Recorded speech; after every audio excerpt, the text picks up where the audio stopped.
Licenciado, sí se escucha. Muy bien. Buenas noches a todos. Vamos a iniciar la clase del día de hoy. Siempre les suplico a cada uno de ustedes que por favor se sirva a apagar su micrófono y únicamente encenderlo cuando vayan a formular alguna duda o alguna pregunta. Mantenemos la misma dinámica en el sentido que si alguien tiene alguna pregunta concreta sobre lo que estamos exponiendo, que por favor la formule de una vez de viva voz, que abra su micrófono o bien por el chat.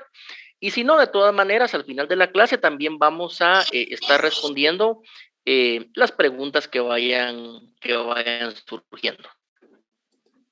Bien, vamos a continuar entonces con el tema en cuanto a los principios del procedimiento administrativo.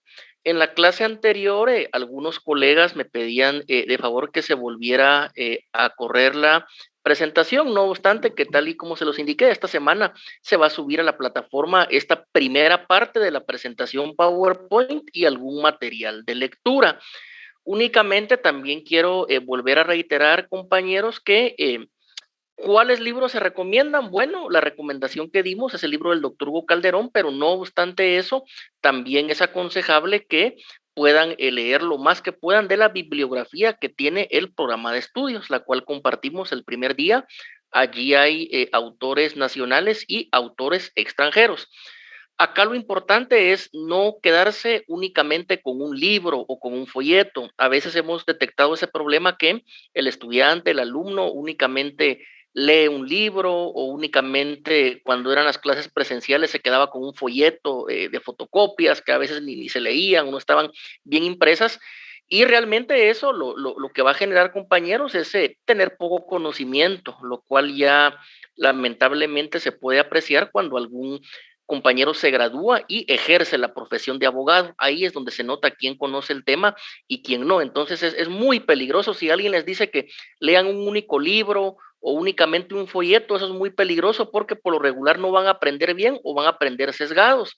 Por eso, lamentablemente, mucho colega en la práctica nunca aprendió el tema del derecho porque se quedó con un solo libro, un solo folleto de fotocopias, como que eso estuviera escrito en piedra. El consejo es leer la mayor cantidad de libros, artículos, lo que se va a subir a la plataforma, o bien artículos sobre derecho procesal administrativo, los cuales ahora los tenemos en la red ahí, solo para imprimirlos y poderlos leer. Entonces, ese es un consejo general, leer lo más que se pueda. Reitero, estamos estudiando para la práctica, para cuando ya seamos abogados, ¿verdad? No únicamente para ganar un curso, lo cual también es un objetivo a mediano plazo, ganar esta materia, pero también aprender para la práctica ya como abogados en el ejercicio de la profesión.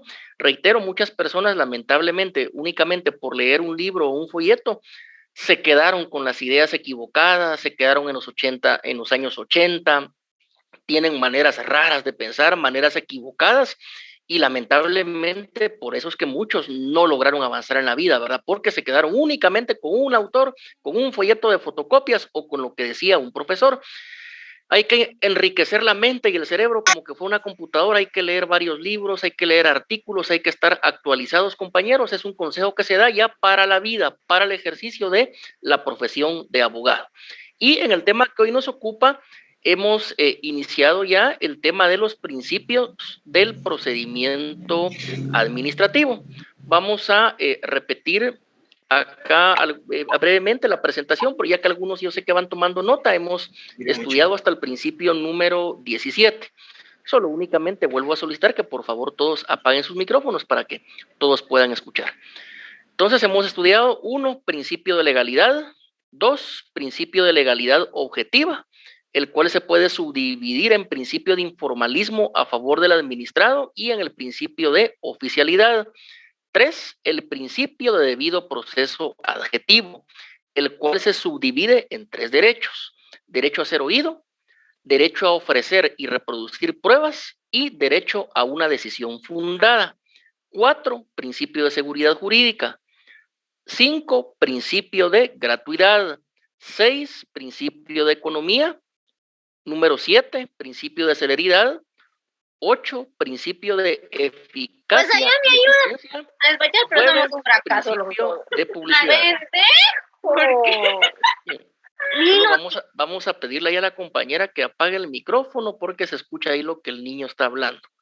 Muchas gracias. Bien, vamos a continuar. Vamos a continuar entonces. Bien, entonces estábamos con el recuento de los principios, ya que algunos colegas, compañeros habían pedido que volviéramos a correr esta presentación para tomar nota. Principio 9, principio de publicidad. 10, principio de buena fe. 11, principio de descentralización. 12, principio de desconcentración. 13, principio de coordinación. 14, principio de instrucción. 15, principio de verdad material. 16, principio del debido proceso, que explicamos que también se le denomina la doctrina garantía de la defensa. 17, principio de supremacía constitucional. El 18 es el principio de predictibilidad. En este principio número 18 nos quedamos en la clase anterior. Acá hay una pregunta y acá en el chat que la vamos a resolver de una vez. Indica: buena noche, licenciado. Usted fuera tan amable de repetir su explicación referente al principio de predictibilidad, por favor. Con mucho gusto. Para eso estamos, para poder ir respondiendo dudas. Vamos a retornar. Principio de predictibilidad. Bien, es más adelante. Acá está. Es el principio número 18. Predictibilidad. Esta palabra predictibilidad que pues se escucha muy escasamente. Predictibilidad básicamente tiene que ver con que la actuación de la administración pública sea predecible. Es decir, siempre tengamos esa palabra predecible.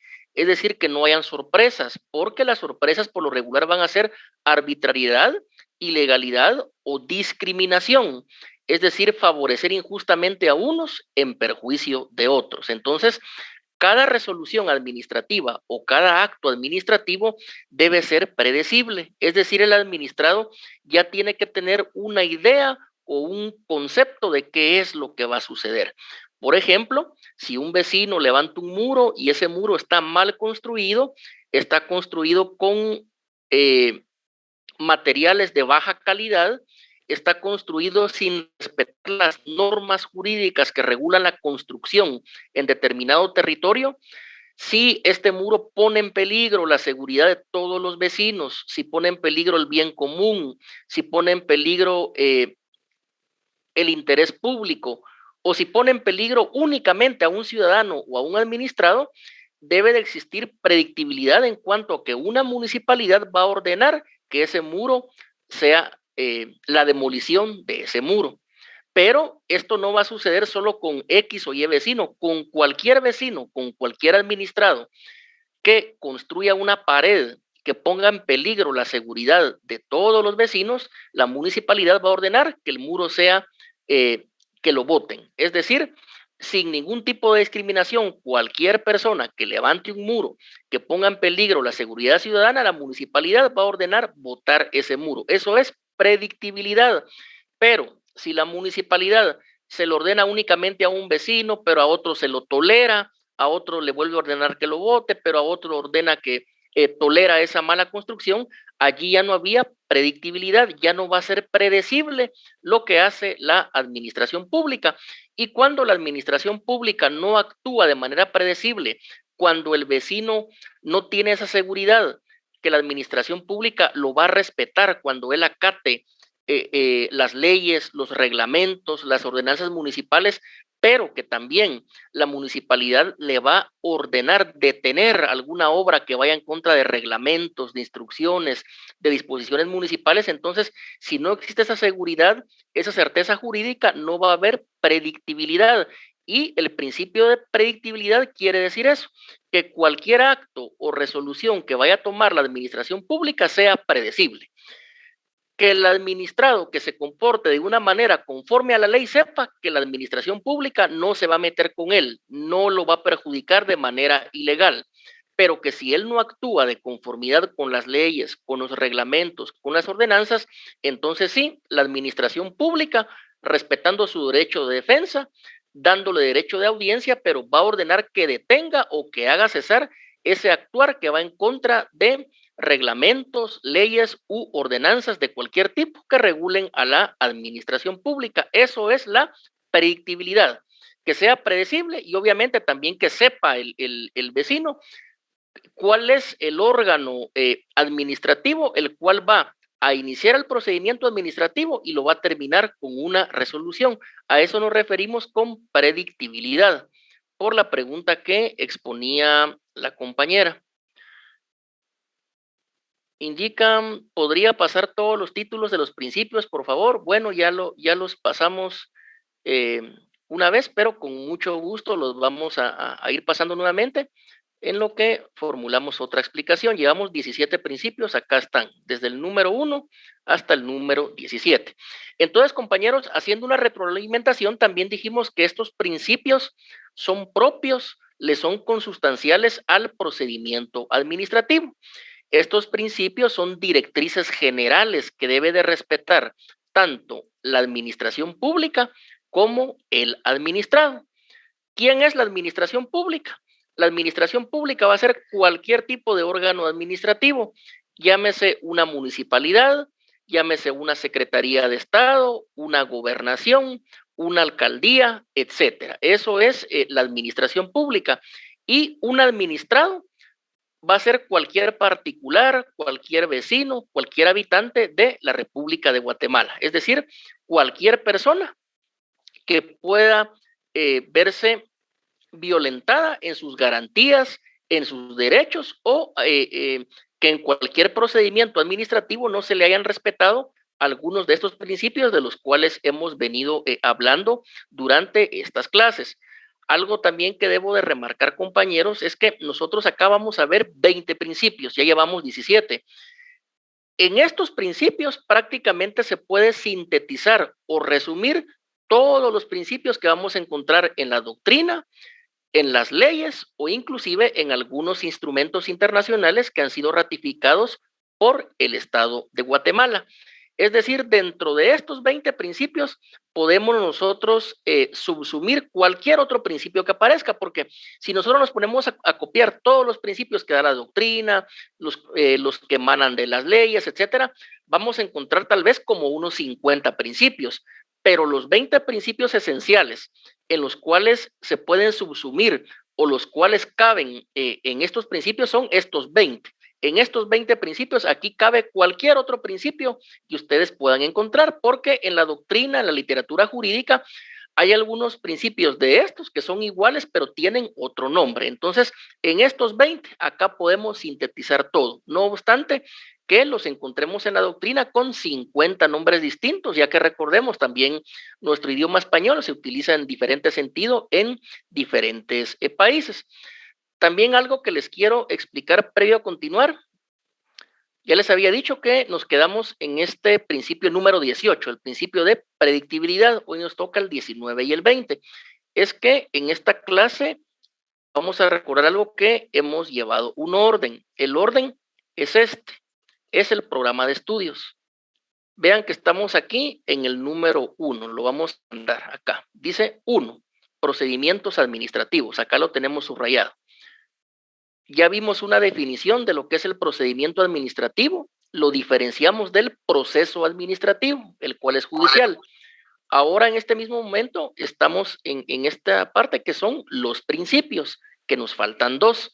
Y hoy vamos a continuar también con la evolución y con los elementos del procedimiento administrativo. Hasta acá vamos. Reitero, estamos siguiendo el programa de estudios al pie de la letra.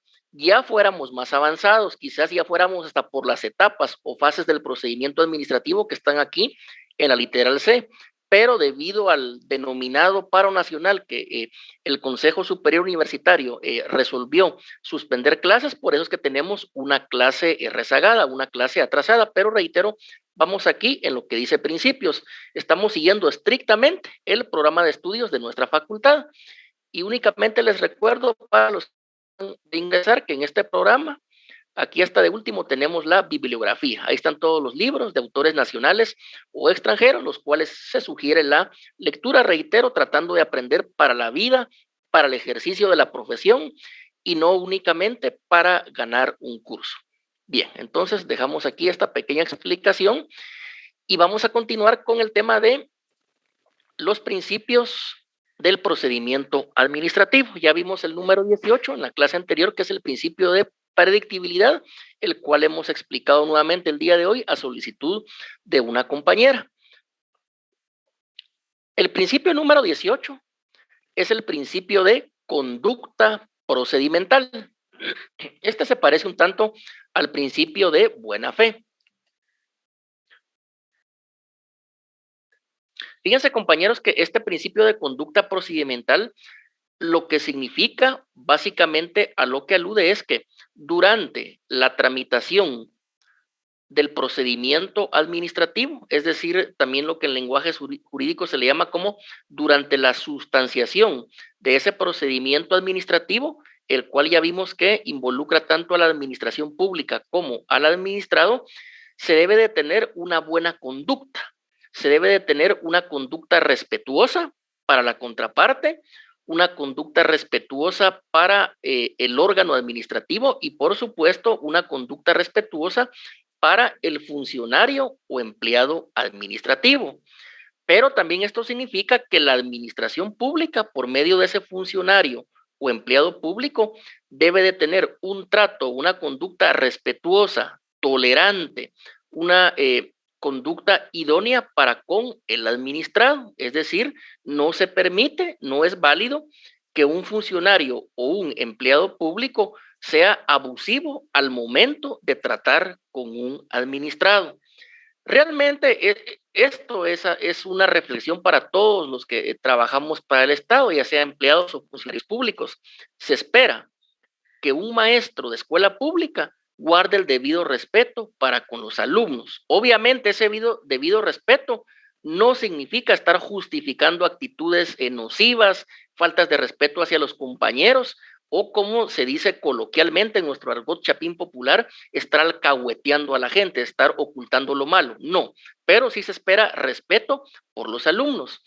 Lo mismo en nuestra universidad. Se espera que los catedráticos, los profesores, ya sean titulares o sean interinos, tengan respeto hacia los estudiantes. El respeto no únicamente es la falta de insultos o tener un lenguaje cordial, no. El respeto tiene que ver respetar el programa de estudios, responder las preguntas que tienen los alumnos. Sería muy triste, compañeros, por ejemplo, que un profesor se enoje porque los alumnos le pregunten. Eso está como que un médico se enoje porque un paciente le pregunte cuál es la enfermedad que tiene. Entonces, estos son algunos ejemplos. También se espera, por ejemplo, que un policía nacional civil, que un alcalde municipal, que un secretario de Estado, que un ministro de Estado tengan respeto hacia el administrado, respeto hacia el ciudadano. Pero esto es en doble vía. También se espera que ese administrado, ese particular, llámese estudiante, llámese ciudadano, llámese maestro, llámese catedrático, reciba también el debido respeto que se merece y en el área que estamos estudiando hoy, en la tramitación del procedimiento administrativo. Entonces, reitero, tenemos derechos, pero también tenemos obligaciones. Es decir, un estudiante debe de esperar que la administración de nuestra facultad lo trate con respeto, pero también él debe respetar, en este caso, ya sea a la secretaria, al administrador, a la persona que hace limpieza. Es decir, se trata también de respetar todo el mobiliario, todo el equipo de nuestra universidad. Es una pena que entre estudiantes universitarios, entre catedráticos universitarios, cuando las clases eran presenciales, tener ese estado lamentable en los servicios sanitarios. En nuestra casa nos decían nuestras abuelitas, nuestros padres, que el baño es el reflejo de la casa. Imagínense los baños en algunas ocasiones de la universidad, si fueran el reflejo de la casa, es que estamos mal, la educación está por los suelos. Pero ¿por qué pongo este ejemplo tan rústico, tan coloquial?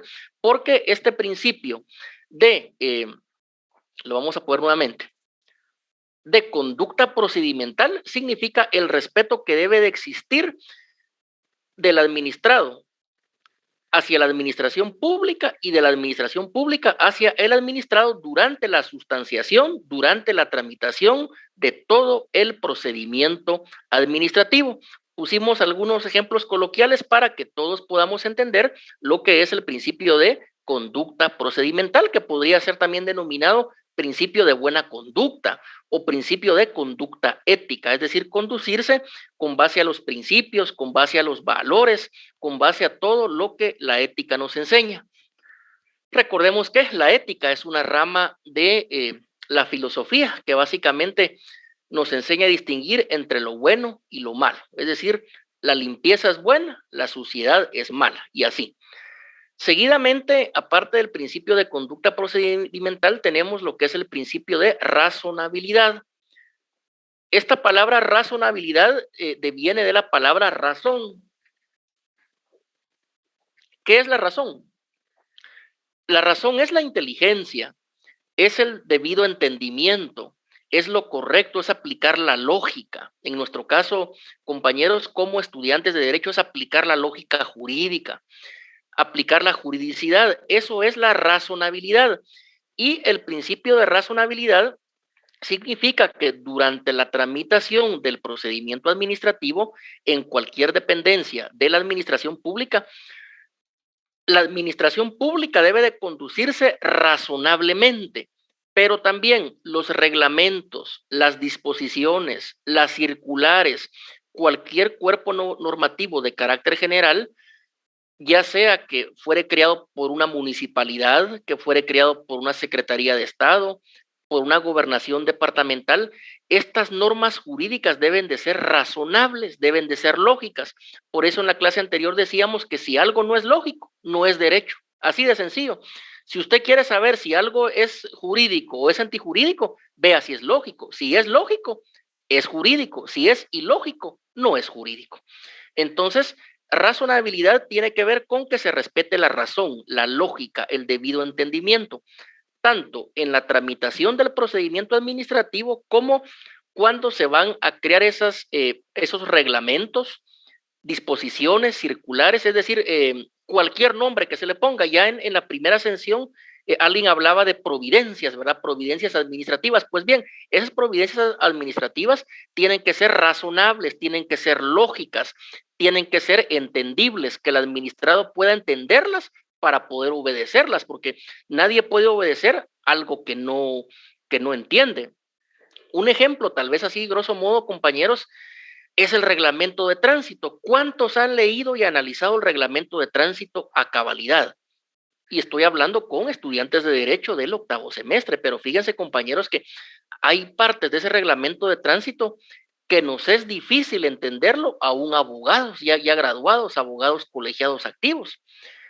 También eso va a ser difícil entenderlo para un estudiante de derecho y cuánto más para un ciudadano, para el administrado que nunca ha estudiado derecho o que nunca ha leído una norma jurídica. Entonces, si el reglamento de tránsito, que tendría que ser sencillo, claro, que cualquier persona lo entendiera, que cualquier administrado pudiera captar que cada acción trae una reacción y cada falta de respeto por la normativa jurídica trae una consecuencia jurídica que puede ser una multa. Sin embargo, el reglamento de tránsito tiene algunos artículos muy específicos, difíciles de entender y que por lo tanto el ciudadano no puede obedecerlo porque, reitero, nadie puede obedecer algo que no entiende.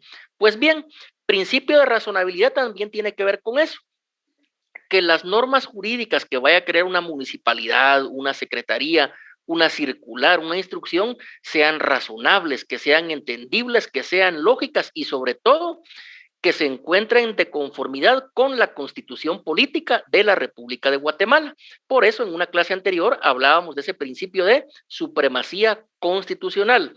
Cualquiera de ustedes que vaya a ser asesor jurídico de una municipalidad, de una gobernación, de un ministro, de un diputado, etcétera, tiene que saber eso, que si va a crear un anteproyecto de un reglamento, si va a crear, por ejemplo, un anteproyecto de reglamento para un mercado municipal, debe de ser razonable, entendible, lógico y sobre todo debe de encontrarse sujeto a lo que establece la Constitución Política de la República de Guatemala. Si un reglamento, una circular o una providencia contradice o tergiversa lo que expresamente indica la Constitución Política de la República de Guatemala, en primer lugar va a ser algo irracional, algo que no va a estar investido de ese principio de razonabilidad y por lo tanto podría ser inconstitucional.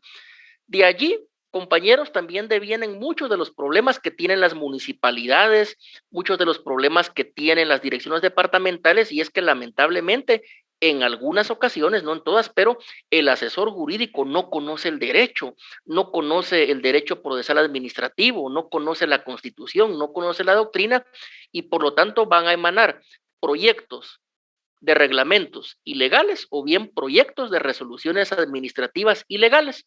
Muchas veces lo que firma el alcalde, lo que firma el consejo municipal, en un primer momento fue un proyecto que le pasó un asesor jurídico o un departamento jurídico. Pero ¿qué pasa? El alcalde o el consejo, ellos confían en lo que está diciendo su asesor jurídico, pero si el asesor jurídico no entiende el tema jurídico, definitivamente van a firmar una resolución ilegal, la cual, tal y como lo indicamos ya, puede ser impugnada primeramente con un recurso administrativo, posteriormente, dependiendo del caso, con un proceso contencioso administrativo y terminar eso en la vía del amparo en la Corte de Constitucionalidad. Todo por eso, por no respetar este principio de razonabilidad.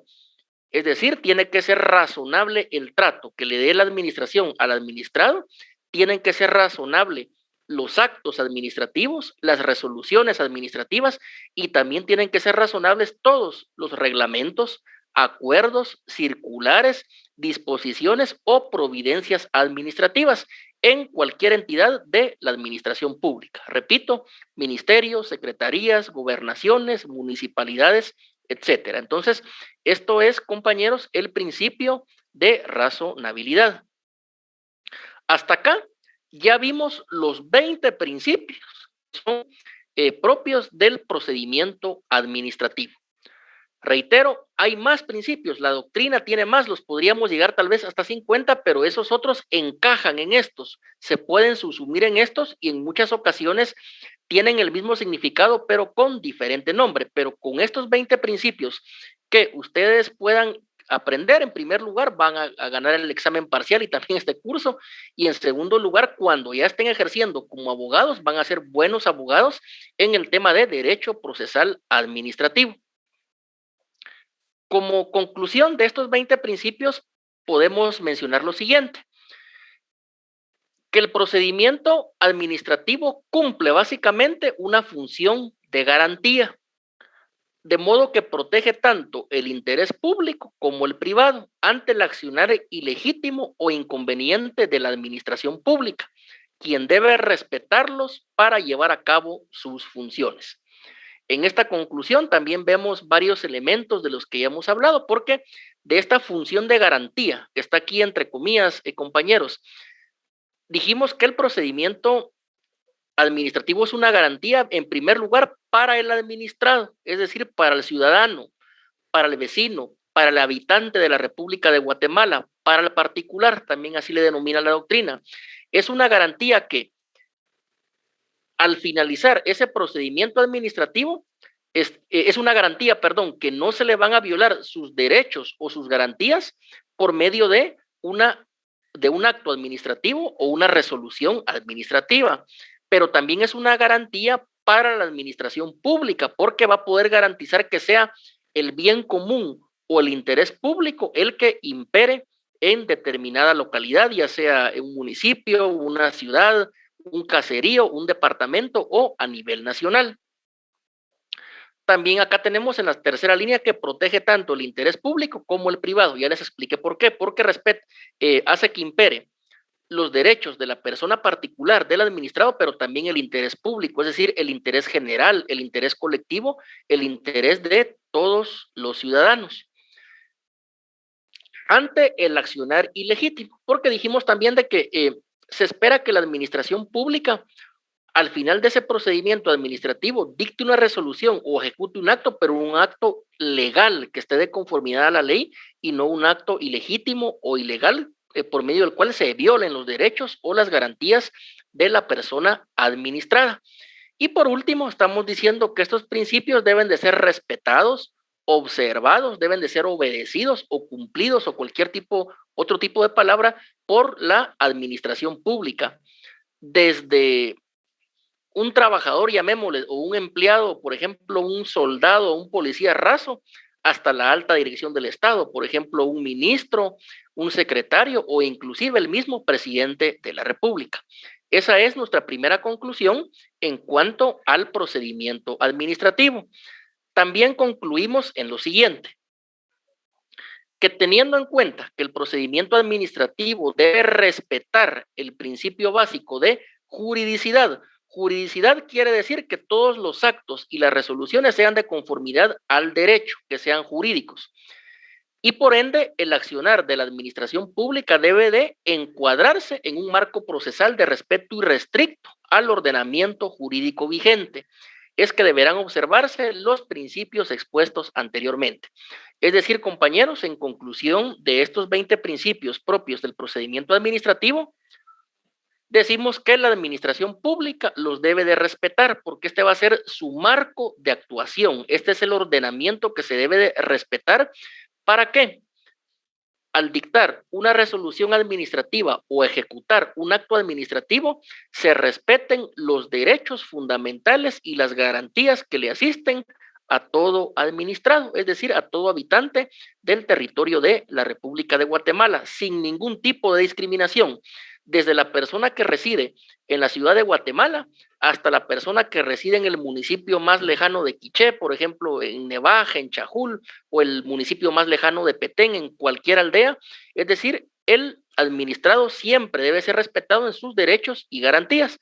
Y esto lo logra la administración pública a través de conocer, respetar y observar estrictamente los 20 principios que acabamos de analizar, que le son propios del procedimiento administrativo.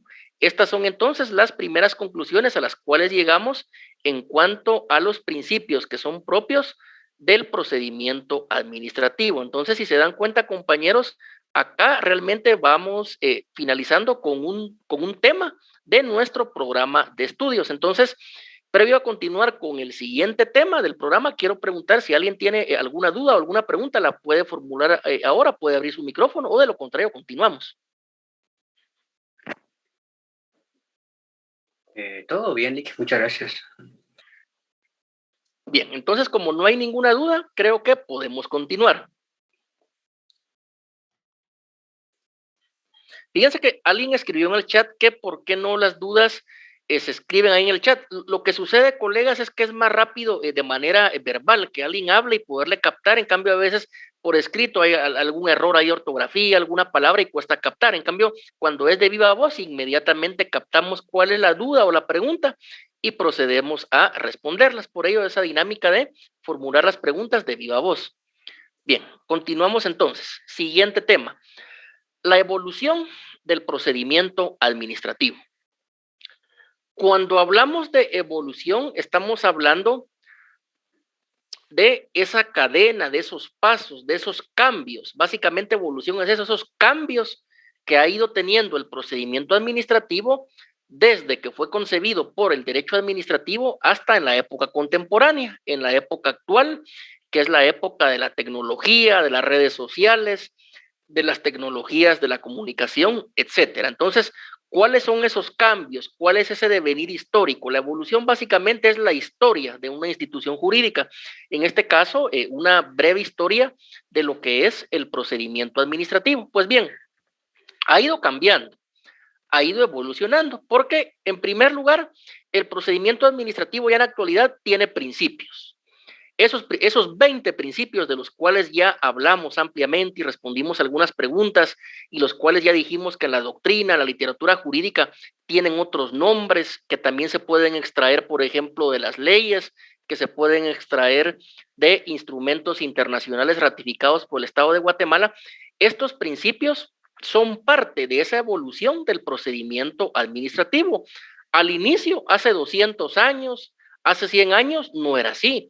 Es con el devenir histórico, conforme la sociedad ha ido avanzando, que estos principios se han ido, en primer lugar, creando, en segundo lugar, se han ido incorporando al ordenamiento jurídico.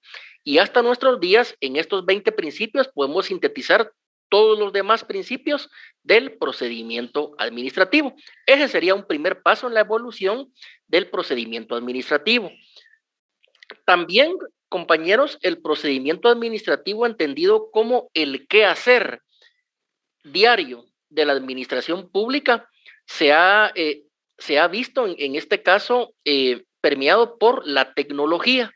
Hace 100 años no existían computadoras, no existían celulares, a duras penas existían algunas máquinas de escribir.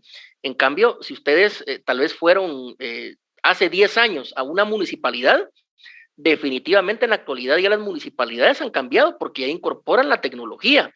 Hace 10 años eran pocas las municipalidades que tenían las cámaras donde se puede captar el tránsito a disposición de todos los vecinos. Ahora ya varias municipalidades tienen cámaras de tránsito donde uno puede estar observando cómo está el tema del tráfico, si hubo accidente o qué está pasando. Pero reitero, la tecnología es un segundo elemento que se ha ido incorporando a la administración pública. Hace 40 años, por ejemplo, compañeros, no nos podían a nosotros no nos podían poner una multa de tránsito porque no habían cámaras de esas que le toman una fotografía a la placa e inmediatamente surge una multa en contra nuestra. Eso no existía. Entonces, esa es parte de cómo la tecnología se ha ido incorporando. Ahora ya por cámaras nos pueden poner multas de tránsito. Es decir, la tecnología se ha involucrado en todo. Solo previo a continuar, una compañera decía que no se escucha bien por la lluvia, pero solo quiero saber si es solo ella y si los demás se escuchan bien. Se escucha nítido. Sí, se escucha bien. Escucha bien, licenciado. Bueno, entonces nota. Bien, gracias, compañeros. Entonces entiendo que se escucha bien a la compañera, solo se le sugiere ahí cerrar bien la puerta o la ventana para que el ruido de la lluvia no la distraiga. Entonces, compañeros, bien, ahora alguien puso que se entrecorta. Pregunto yo, ¿los demás escuchan claro? Nítido. ¿Todo está claro, licenciado? Licenciado, claro. Bien, licenciado. Bien, La señal gracias, de ellos. compañeros. Gracias. Entonces sí entiendo que la mayoría escuchan nítido. Ahora, entonces, que pueda mejorar su señal, por favor. Entonces, la tecnología. La tecnología se ha incorporado a todo, compañeros, desde ponerle multa a los vehículos que abusan de la velocidad. Por ejemplo, también el alcoholímetro. El alcoholímetro, compañeros, hace 50 años no existía, ahora ya existe. Ahora ahí la Policía Municipal de Tránsito puede verificar quién va conduciendo bajo efectos de licor y quién no. Esa es la tecnología aplicada a la administración pública. Hace 5 años RENAP no tenía esa opción que por medio de internet uno pudiera descargar certificado de nacimiento, certificado de defunción. Eso no existía. Las multas de tránsito hace 15 años no se podían pagar con tarjeta de crédito o de débito. Todo eso es la tecnología cooperando con la administración pública. Y qué bueno que las municipalidades, qué bueno que las gobernaciones departamentales incorporen la tecnología a su quehacer diario, que incorporen la tecnología al procedimiento administrativo. Qué bueno que por medio de tecnología se puedan construir mejores carreteras, que haya mejor asfalto, mejor pavimento. Qué bueno que por medio de tecnología tengamos nosotros clases a través de Zoom, porque si Zoom no existiera y con esta pandemia, ustedes, compañeros, ya llevaran 2 años perdidos.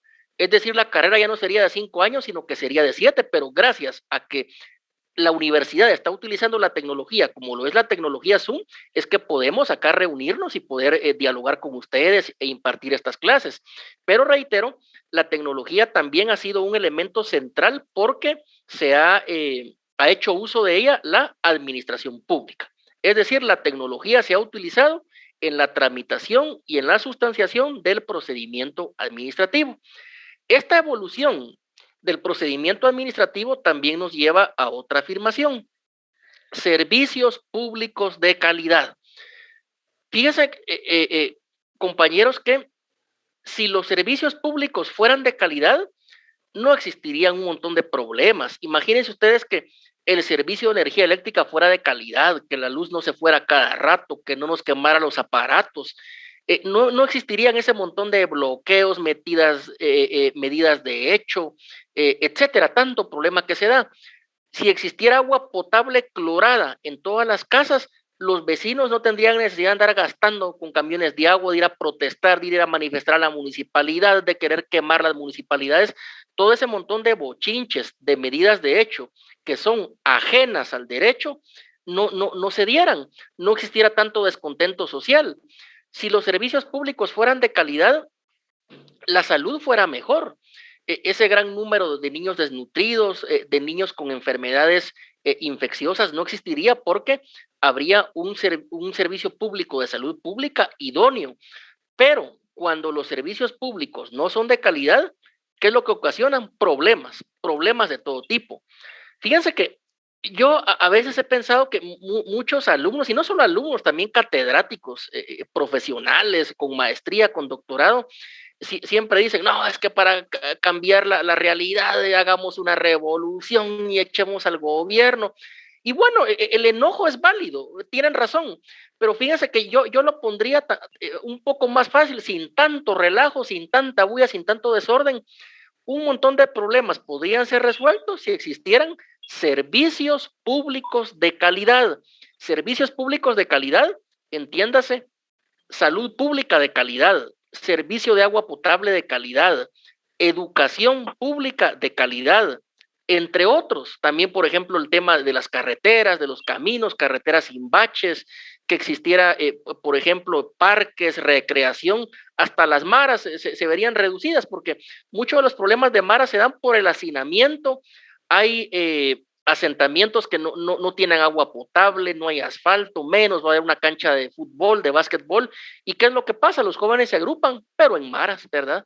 Entonces, lejos de ellos, si existieran, por ejemplo, campos de fútbol, de básquetbol, hacer campeonatos, escuelas de música, escuelas de arte, escuelas de idiomas, esto va contribuyendo a reducir a la delincuencia. Nótase que digo a reducir, porque desaparecerla, eso nunca se va a poder, si no, el derecho penal no existiera, pero por lo menos reducirla al mínimo. Pero reitero, un montón de problemas serían solucionados si existieran servicios públicos de calidad. En realidad, compañeros, qué lamentable es que en algunas colonias, inclusive de ciudades grandes, de cabeceras departamentales, el agua caiga únicamente 1 hora diaria. Imagínense qué lamentable que alguien para bañarse tenga que levantar a las 4 de la mañana, por ejemplo, allá en Xela, con ese frío que hay ahí, pero eso es porque no hay servicios públicos de calidad. Entonces, la evolución del procedimiento administrativo nos indica que el servicio público debe ser de calidad, cualquiera que ese sea. Y todo esto que venimos hablando de la atención digna, servicios públicos de calidad, que la administración pública debe estar al servicio del administrado, que es parte de la evolución del procedimiento administrativo, tenemos un fundamento legal. Acá, vean compañeros, lo vamos a poner en pantalla. Acá está. Artículo 1 de la Constitución Política de la República de Guatemala. Este artículo es claro, no da ningún lugar a dudas, no hay una parte que no se entienda. Vean, dice, artículo 1, protección a la persona. El Estado de Guatemala se organiza para proteger a la persona y a la familia. Su fin supremo es la realización del bien común. Pregunto yo, ¿cuál es la parte que no se entiende? Su fin supremo es la realización del bien común. Y este bien común, miren compañeros que tenemos acá subrayado, ese bien común es lo que debe de imperar y por eso es que el procedimiento administrativo debe de ser tramitado o sustanciado para no violarle derechos o garantías al administrado y que de esa manera prevalezca esto, el bien común. Una pregunta así general podría ser, ¿cuál es el fin último o el objeto último del procedimiento administrativo? Es este, la realización del bien común. Y otro fundamento legal que tenemos para esto de los servicios públicos de calidad, como función de la administración pública, es el artículo 2, el cual no admite ningún lugar a dudas. Dice, deberes del Estado. Es deber del Estado garantizarle a los habitantes de la República la vida, la libertad, la justicia, la seguridad, la paz y el desarrollo integral de la persona. ¿Cuál es la parte que no se entiende? No hay. Vean, acá en estos ejemplos van a ver algunos servicios públicos involucrados. Vean aquí el primero, la vida. ¿Cómo se garantiza la vida? Con salud pública de calidad, desde que un niño nace hasta que una persona llega a la tercera edad, que haya servicios de salud pública idóneos. ¿Cómo se va a garantizar la libertad? Bueno, que la Policía Nacional Civil cumpla con su función, que se eviten los secuestros, las extorsiones, que se combata las maras por con todos los medios posibles. Eso garantiza la libertad. ¿Cómo se garantiza la justicia? Sencillo, que el organismo judicial administre justicia pronta y cumplida, entre otros. Y aquí al final tenemos el desarrollo integral. Acá en el desarrollo integral, acá caben todos los servicios públicos: agua potable, alcantarillado, extracción de basura, seguridad pública. Recordemos que la Policía Nacional Civil básicamente es una dependencia administrativa cuyo objeto es brindar seguridad pública de calidad, profesional y sin ningún tipo de discriminación en contra de nadie. La Policía Nacional Civil realmente es la primera defensa que tiene el Estado de Derecho, y por ello esto conlleva al desarrollo integral de la persona. Entonces, acá en este artículo 1 y este artículo 2, este es el norte, ahí está el fundamento de los servicios públicos de calidad en cualquier ramo y en cualquier parte del territorio nacional. Continuamos. Esta evolución también, aparte de los servicios públicos, la Constitución tiene varios artículos que podemos ir aplicando, compañeros, que en el desarrollo de las clases lo vamos a ir subrayando, analizando, exponiendo alguna doctrina legal o jurisprudencia de la Corte de Constitucionalidad o bien de la Corte Interamericana de Derechos Humanos, que también la Corte Interamericana de Derechos Humanos ha resuelto sobre servicios públicos de calidad, sobre la función que tiene que llevar a cabo la administración. Pero está el artículo 28 de la Constitución Política de la República de Guatemala. ¿Qué es lo que indica este artículo? Y el cual se relaciona con la materia que estamos estudiando. Acá lo tenemos en el artículo 28 de la Constitución Nacional. Acá indica, artículo 28, derecho de petición. Los habitantes de la República de Guatemala, nótese, compañeros, que acá dice los habitantes, no dice los particulares, los administrados. Por eso cada vez que leamos los habitantes es sinónimo, es decir, quiere decir lo mismo que particular, administrado, vecino, etcétera. Entonces indica, los habitantes de la República de Guatemala tienen derecho a dirigir individual o colectivamente peticiones a la autoridad. Nótese que dice autoridad, pero también esto se puede entender como administración pública.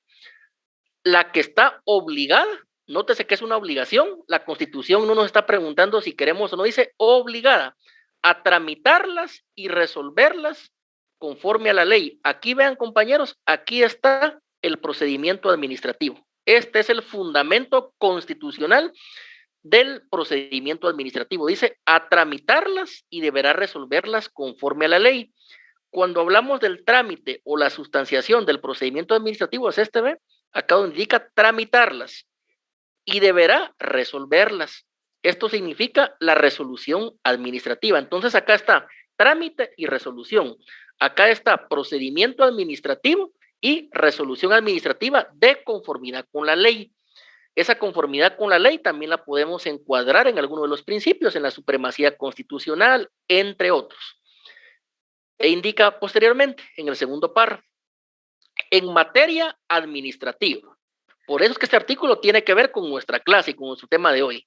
En materia administrativa, el término para resolver las peticiones y notificar las resoluciones no podrá exceder de 30 días.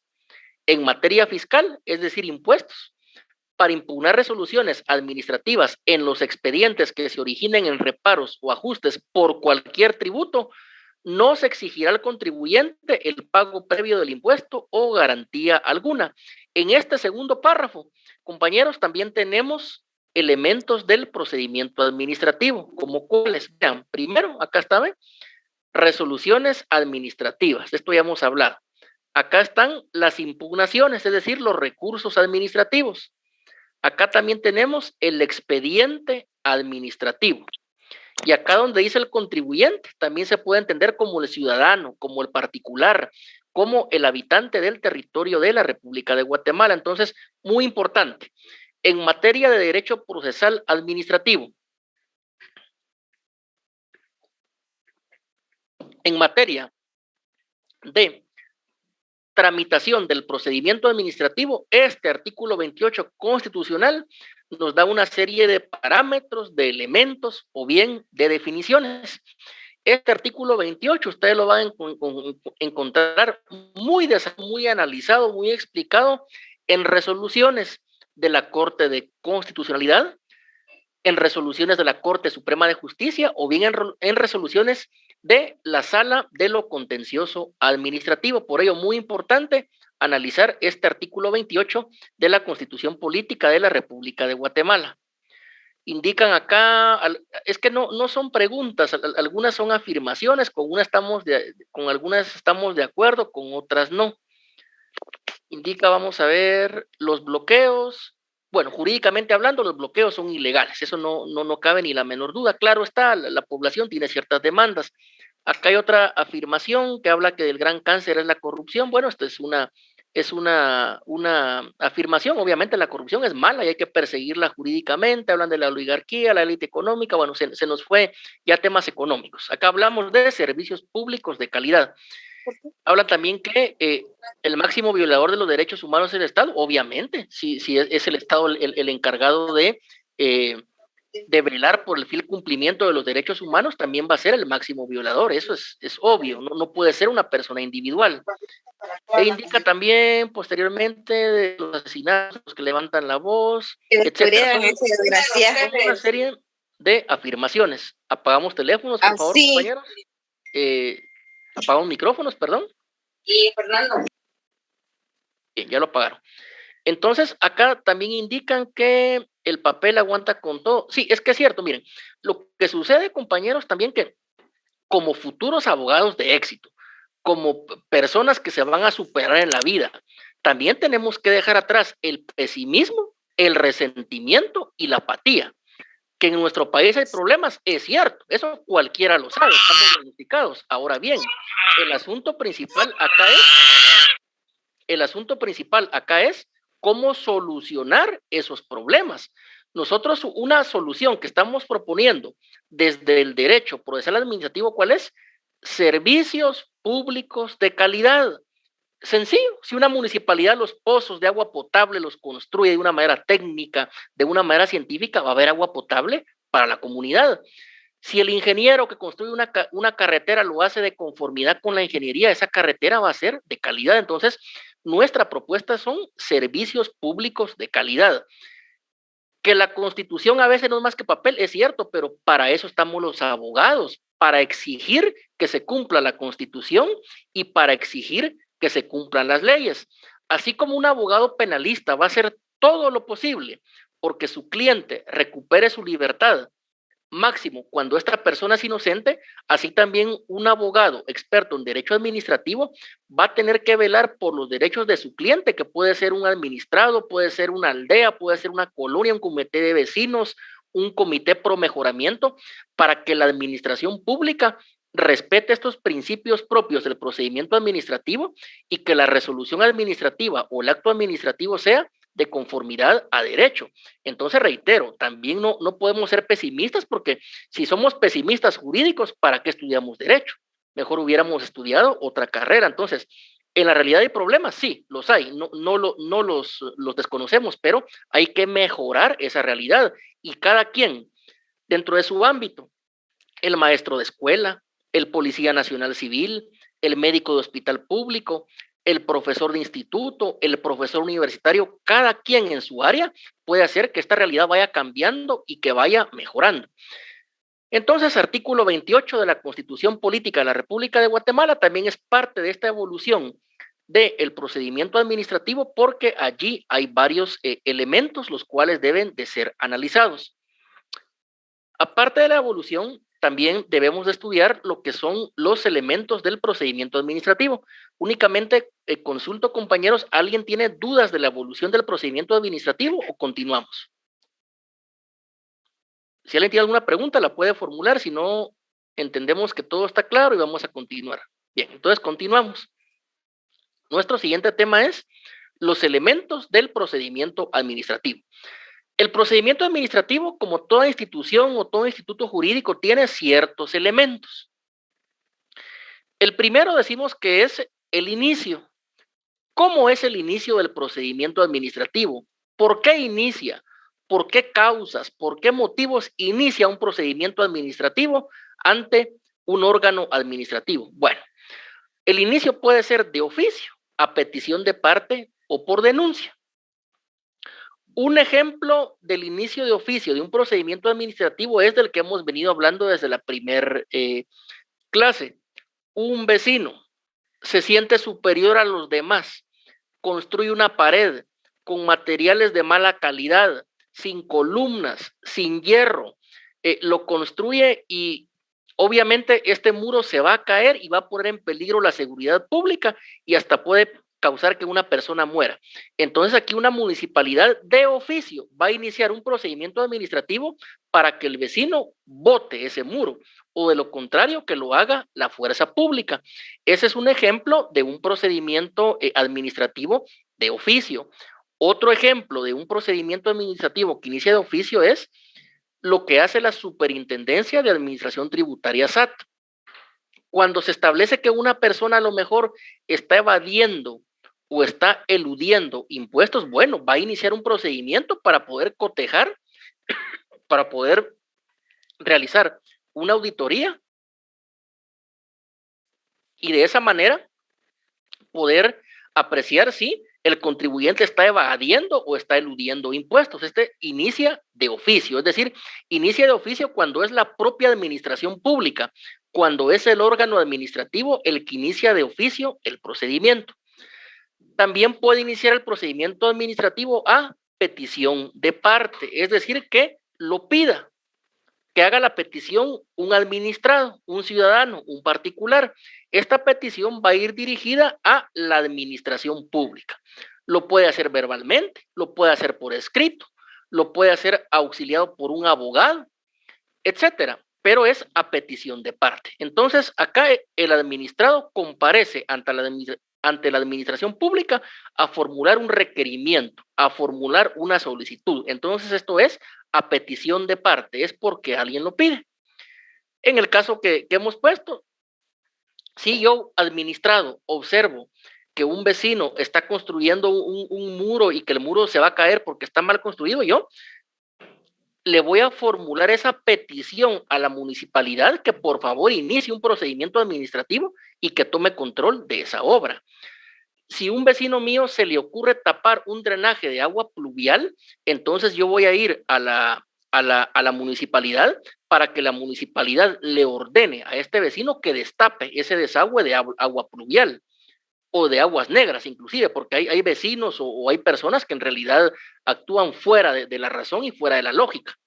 Entonces, esto es a petición de parte, es decir, yo, administrado, le pido a la administración pública que inicie un procedimiento administrativo.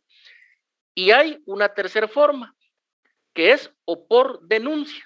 La denuncia la va a poder presentar un administrado o inclusive puede ser un funcionario o un empleado público para que tome conocimiento de esta denuncia a la administración pública y actúe, que haga algo. Por ejemplo, si un vecino está llenando una cuadra de túmulos y esos túmulos no tienen razón de ser, bueno, entonces yo puedo denunciar que un vecino sin autorización municipal está llenando de túmulos una cuadra y que es necesario que quite esos túmulos, por poner un ejemplo sencillo. Entonces también decimos que el procedimiento administrativo puede iniciar por denuncia. Esta denuncia también puede ser por escrito o también puede ser de manera verbal. Es decir, acá vamos a aplicar ese principio de informalidad a favor del administrado. Obviamente también comprendo, compañeros, que cada ley, cada reglamento tiene ciertas particularidades y por eso es que nosotros estamos estudiando Derecho Procesal Administrativo, pero básicamente el inicio del procedimiento administrativo puede ser de oficio cuando lo inicia la propia administración pública sin que nadie se lo pida.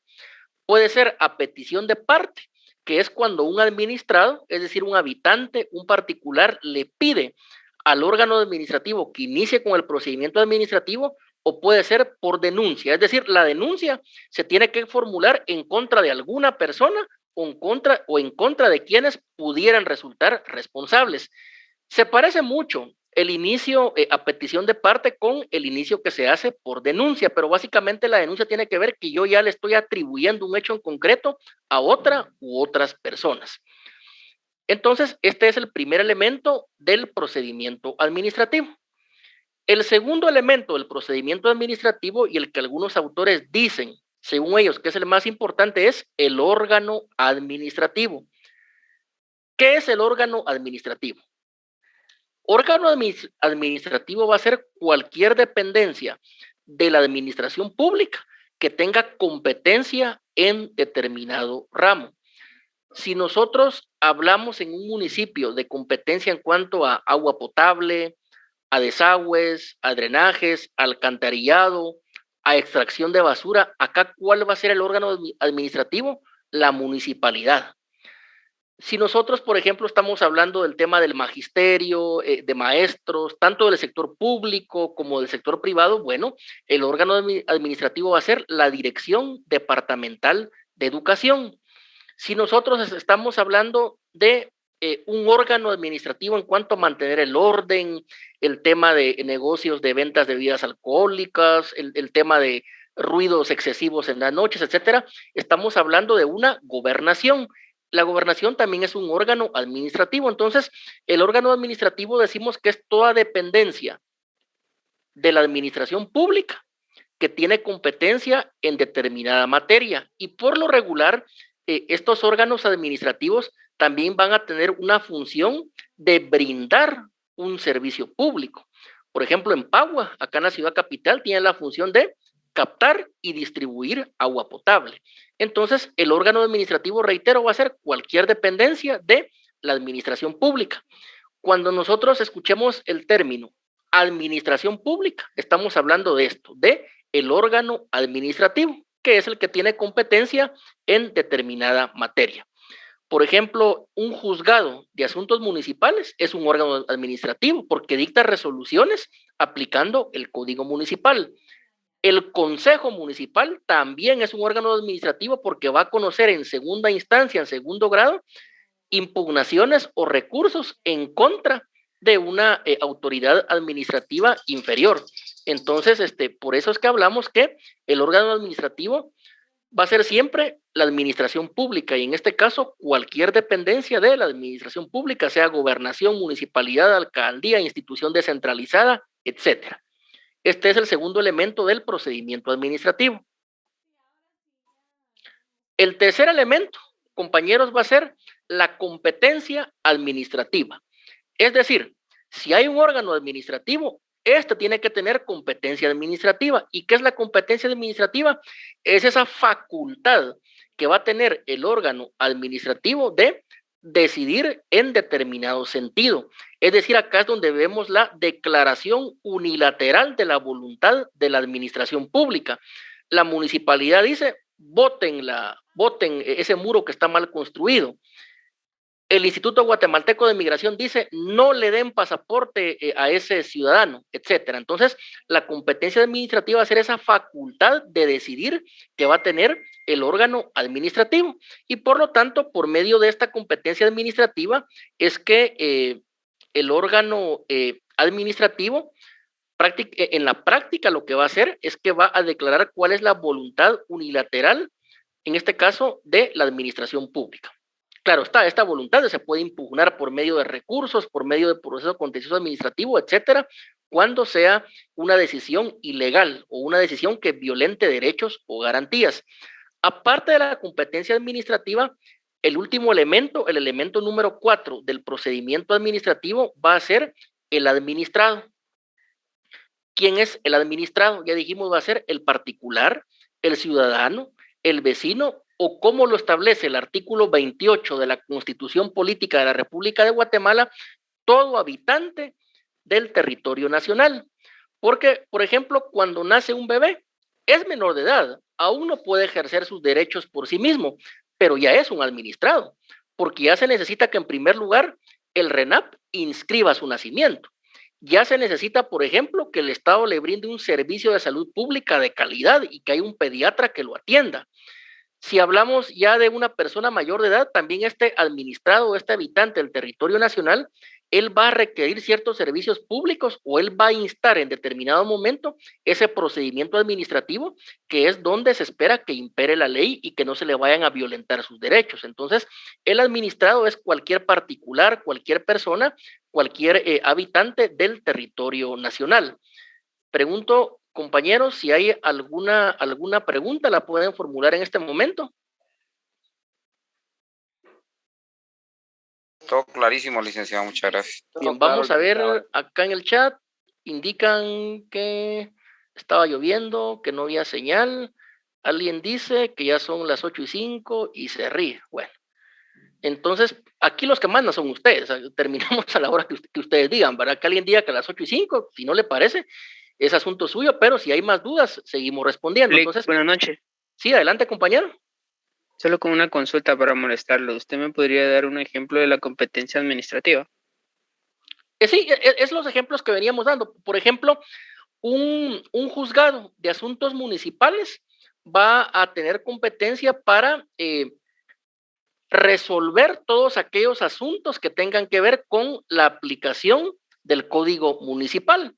Por ejemplo, compañero, ahí en el juzgado de asuntos municipales, ahí es donde terminan todos aquellos problemas de vecinos que tapan desagües, vecinos que tiran basura en la calle, vecinos que contaminan el agua potable, etcétera. Porque, miren, así como se requiere que la administración pública dé servicios públicos de calidad, también se requiere que el vecino sea limpio, que sea educado. Somos seres humanos, no somos animales, somos personas con razón.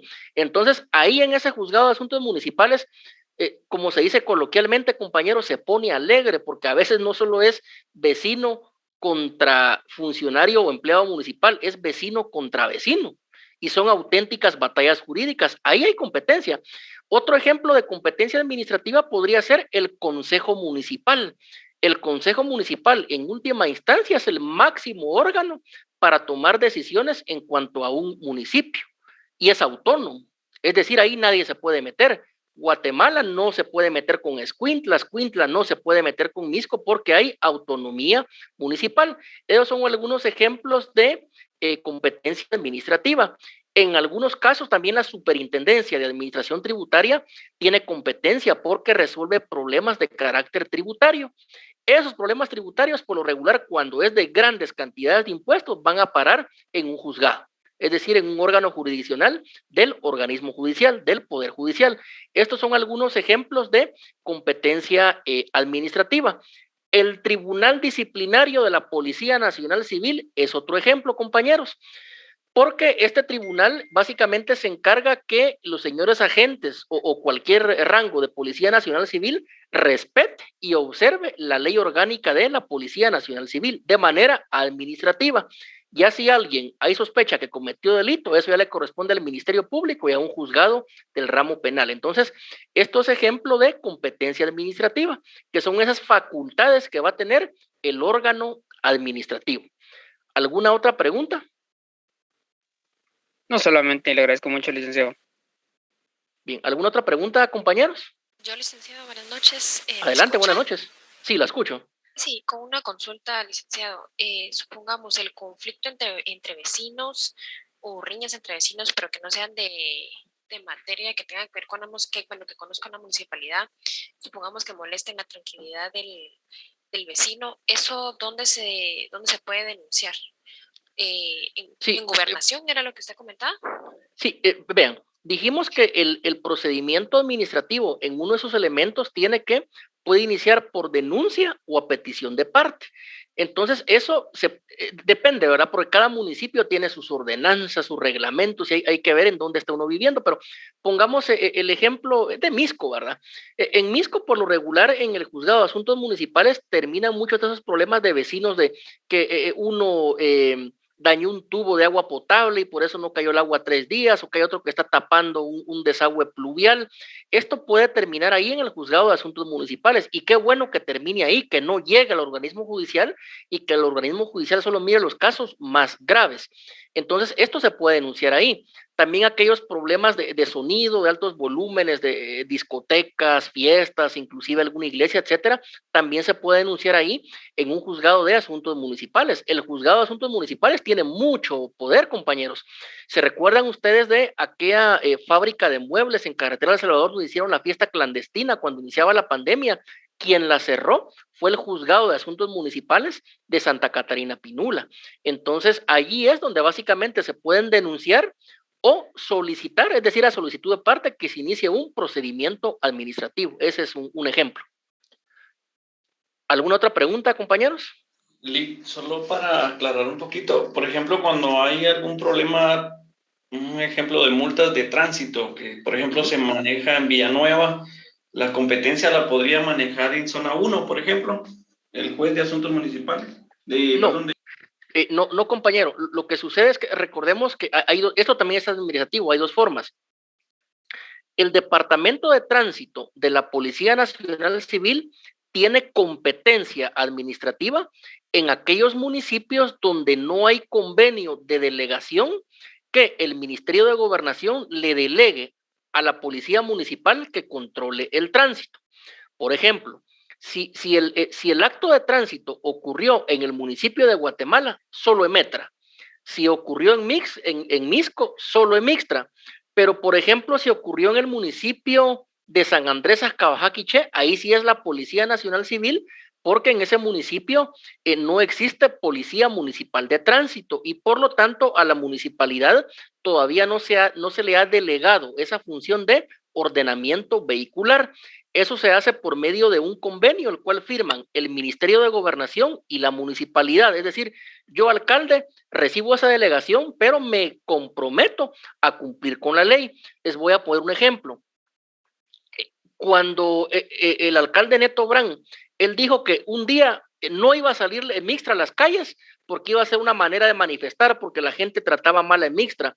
¿Qué hizo Gobernación? Inmediatamente le notificó: señor alcalde, si usted no cumple con el convenio que Mixtra va a ordenar el tránsito en Misco, nosotros vamos a dar por terminado ese convenio y va a ser el Departamento de Tránsito de la Policía Nacional Civil quien de ahora en adelante coordine y ordene el tránsito en el municipio de Misco.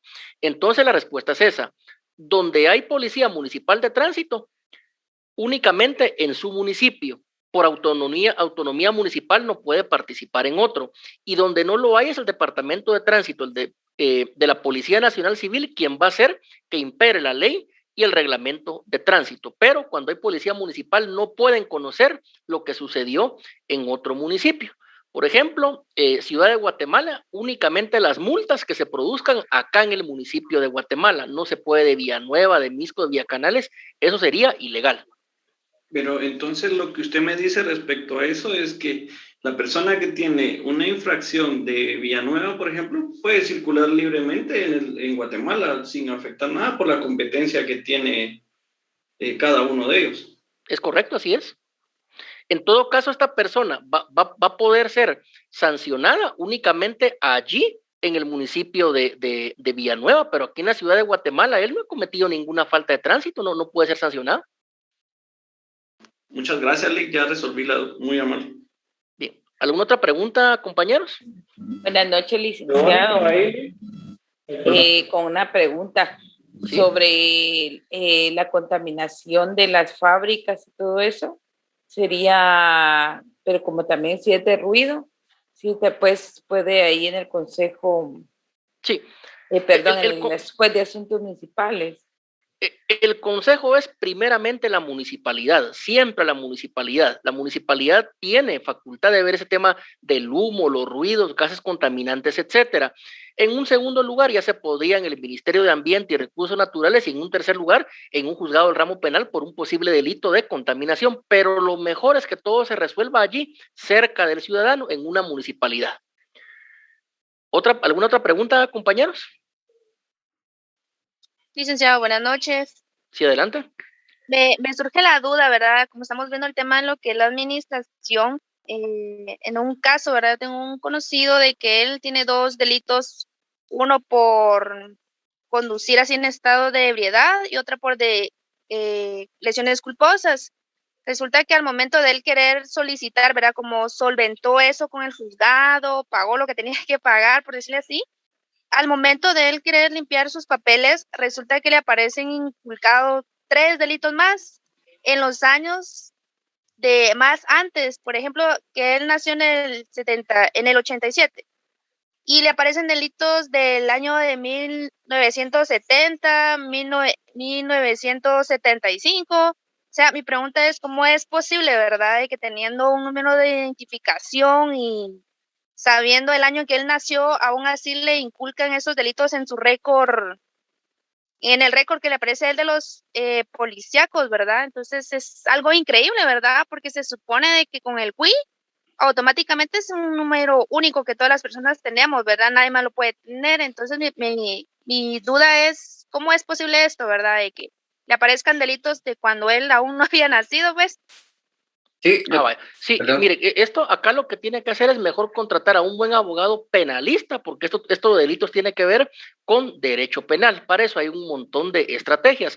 Ahora bien, en el derecho administrativo, que es nuestro campo, lo que vemos en la práctica es que vean, compañeros, esta base de datos de la Policía Nacional Civil no es perfecta.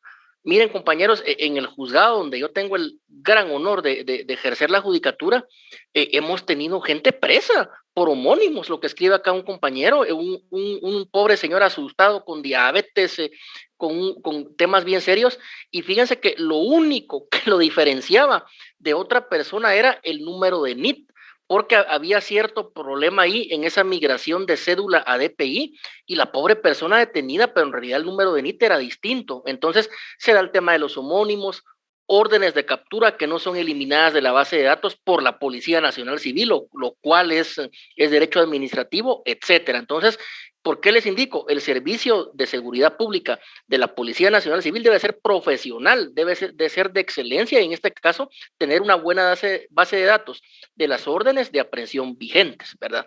Entonces, esto en cuanto a derecho administrativo. En cuanto a lo otro, eso es derecho penal y ahí sí podríamos hablar horas de horas, ¿verdad? Pero es un tema muy, muy distinto. ¿Alguna otra pregunta? Bien, creo que ya no hay preguntas, compañeros. Entonces, en el chat únicamente indicaban lo de la independencia municipal, es autonomía municipales, independiente solo el Estado de Guatemala.